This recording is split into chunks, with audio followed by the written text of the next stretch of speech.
Welcome to Golden Edge. It's our sit down, but we're doing a lot of standing up, and this time I'm standing next to one of the taller guys on the team, Brayden McNabb. Appreciate you talking with me. First things first, I always wonder about this. Being a tall guy, being a big guy, being a defenseman, the way that hockey's being played nowadays, there's not as much brawling and fighting and everything else. Do you like the way that that hockey is going in that direction where there's not as much mixing up? Yeah. I mean, the game's exciting right now. It's fast, a lot of skill. I think there still is a place for fighting. I think we'll always have a place in hockey. You got to keep guys accountable.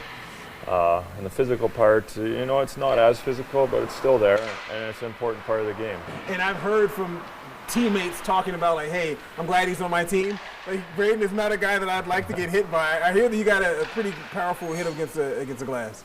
Yeah, it's been something, I've been doing my whole career. In junior, kind of started there. And then, kind of evolved in the pro game where, I was more of an offensive guy in junior and came to the pros, and, you got to find a way to stick and stay, and, it was kind of my niche. Now, this is something I ask all the guys about, the fact that you came from a team, you're exposed, you came from LA, you come to Las Vegas, and the way that everyone is playing somewhat like a chip on your shoulder. I mean, Carpenter's come here, he's scored more goals than he's scored his whole career combined. You come here and you're playing well as well, you get rewarded with a big contract. Is that kind of how, like a mindset, like maybe a chip on your shoulder as well, like, I'll kind of show them that, I'm a good player and, you wish you had me on your squad still? Yeah, for sure. That's, a big part of our team. For myself, yeah, for sure. They didn't protect me, so it's, they gave that chance to get, lose me. So, and they're a division team, so it's even a little bit better when, you're ahead of your old team and, you play them quite a bit. Now, this is also something that I talk about with the guys all the time, because a lot of kids watch this that are coming up. What advice would you have for like a youngster that's coming up, either, especially in an area like where you came up, that wants to kind of follow in your footsteps, wants to be an NHL player? Yeah, you're going to have a lot of ups and downs. You just don't want to get too high or low, especially, when things aren't going good. You just got to get back to work and, work on the things you need to work on. And, when things are going great, you almost got to stay, level-headed. You don't want to get too far ahead of yourself, and don't look too far ahead, because it's a humbling game. And it's something you got to always just continue to work at and continue to, build your skills and find your game and build off it. All right. Now, this is another portion that people like to see, kind of rapid-fire stuff. Like, one, do you have a favorite movie? Favorite movie? Any kind of genre. You can go genre if you like, but like a favorite movie. Like, Hala's a big Twin Towers guy, and I know Schmidt said he's like a Star Wars guy. Oh, yeah. They both hate scary movies. I don't know if you're I'm not scared. I don't like scary movies. All these hockey players I'm a big teddy bear, yeah.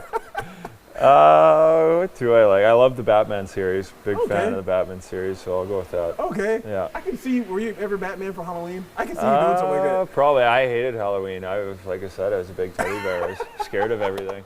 I gotcha. All right. Yeah. I ran into Edward Belmar in the press box, and this guy, man, he thinks he's GQ model. I mean, he was sharp. Who is the best dressed guy on your team? Well, there's a lot of guys who want me to say. Yeah. I know Neeler, he takes a lot of pride in it. I almost don't want to say Neeler to give him the satisfaction. I might be. My style's terrible. Small farm boy. So it's Belly for sure. He likes to dress it up. The European guys like their style too. They got different style. But I'll go with Neeler because he spends some time, lots of time on it. You're going to give it to him? Yeah, I'll give it to him. Okay, all right, Neeler. Now, do you have a favorite food? Like, it seems like everybody says steak, and you're a farm guy, so maybe a steak, but do you have a favorite dish? Are you rocking the Green Mile? Your last dish? Last dish. Maybe a Wagyu steak would be nice with pasta kind of, or like lobster pasta kind of thing, or whatever that is. Yeah, with maybe a cheesecake for dessert. That'd be nice. And you have a specific cheesecake that you're thinking of? I'm pretty simple. Something like just a plain cheesecake with strawberry bananas, a little whipped cream. Lastly, for me, As far as the Golden Knights and where you guys are placed right now, obviously you guys are doing well. I mean, you're leading the Pacific Division.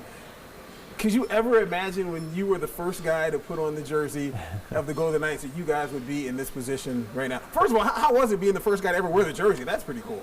Yeah, honestly, I didn't even think about it when it happened. I didn't even realize I was until someone said something. But yeah, it's been a whirlwind for sure. When it first happened, we had a lot of defensemen, so I didn't even know if I was going to be on the team at the time. Hey, bud. There he is. Another scared guy to watch movies over here. Yeah. Oh, you don't like scary movies? Yeah, we're soft deep pairing. Soft. Soft. I can't pop in again. Oh, yeah. This guy doesn't get enough face time. Yeah, loved not it. enough. Oh man, it's a half-hour interview over that. I thought we was talking about you the whole time. Oh, wow, nice. Yeah, we were just finishing up about you, bud. Oh, yeah. Real quick, did you know that he was the very first person of the Golden Knights to ever wear a jersey? That's pretty special. Yeah, there you go. Yeah, Wow. I didn't even First person realize ever it. at the NHL Awards. This guy. That's pretty sweet. That is pretty sweet. Before Flower? Yeah. That makes you feel really Well, good. Flowers last because he was the big ordeal. Good cat. Yeah. All right, well, this. Hey, thanks, bud. Thanks for stopping by. Where were we at? We were at the. We were talking about the year. Yeah. So where was I? Yeah. It's been a whirlwind for sure, and there's a lot of unknowns, especially with the team, and they had a lot of D-men, so I wanted to be here, but I didn't really know, and camp went by, and still had a lot of D, and and then kind of worked out, got in there, got on the lineup, and the first game was pretty cool. Flower stood on his head. We probably didn't deserve to win that game, but he played outstanding, and I remember after the game, everyone was so happy. It was kind of a cool moment. It was almost like it was a playoff game for us, and we were pretty pumped, and we carried that on for I don't know, it was like, what did we go, 10-0-1 or something crazy like that. Ridiculous. And then and then there's a lot of outside people saying, oh, it's just luck, they're gonna fall, and always kept proving people wrong, and it's been fun. We've had our ups and downs, and I think right now we're not where we want to be, but we're getting there, and we're trying to ramp things up for when playoffs come. This team gels pretty well together. We got the right personalities, and you need those guys, the outgoing guys, keep it light in the room, and you need some serious guys. So it's a good mix. There we go. Brayden McNabb, the tallest guy I've interviewed. He's actually 7'3" and I'm 6'4". So yeah, we'll go with that. Yeah. Yeah, appreciate it. Man. Yeah, thanks. Appreciate it.